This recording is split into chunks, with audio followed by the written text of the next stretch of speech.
नमस्कार। यह सप्ताह के अवधि बानी बुलेटिन में आप सभी के स्वागत है। हम हैं अंशिका उपाध्याय। आप सब देखते हैं अवधि बानी। प्रस्तुत है प्रादेशिक मुख्य समाचार। 26 जनवरी यानी गणतंत्र दिवस बहुत हर्ष उल्लास के साथ मनावा गवा। बूंदाबांदी पड़े के कारण बढ़ा गलन, लोग घर में दुबके से भय मजबूर। महिला सशक्तिकरण में योगदान दे वाले का कीन गवा सम्मानित।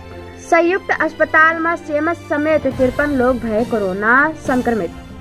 ओवरटेक करे से बस गिरा खाई में 2 व्यक्ति के भवा मौत, 26 व्यक्ति गंभीर रूप से घायल। छात्र छात्रा ऑनलाइन प्रतियोगिता करके मतदान के प्रति लोगन का कहीं जागरूक। अखिलेश यादव कहन कि सपा के सरकार बनी तो आईटी के क्षेत्र में देवे 22 लाख नौकरी। मायावती दिन जीते गए हर बूथ जीते गए मंत्र। मथुरा में मालगाड़ी के 15 वैगन पटरी से उतरा, रेलवे लाइन भवा क्षतिग्रस्त। गाजियाबाद में मैसेंजर के जरिए जुटत रहे चोर, 4 चोर भय गिरफ्तार।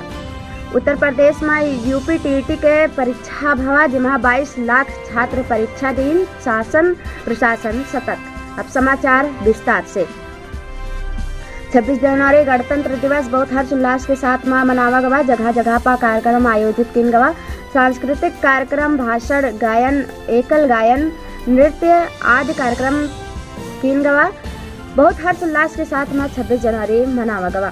बहराइच रोड पर भवा दुर्घटना, एक बस ओवरटेक के जैसे बस जाए के खाई में गिरा, 26 आदमी गंभीर रूप से घायल हो गए, 2 व्यक्ति के मौत हो गवा।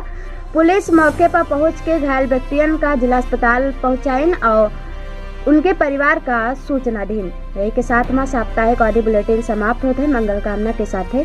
जय श्री राम।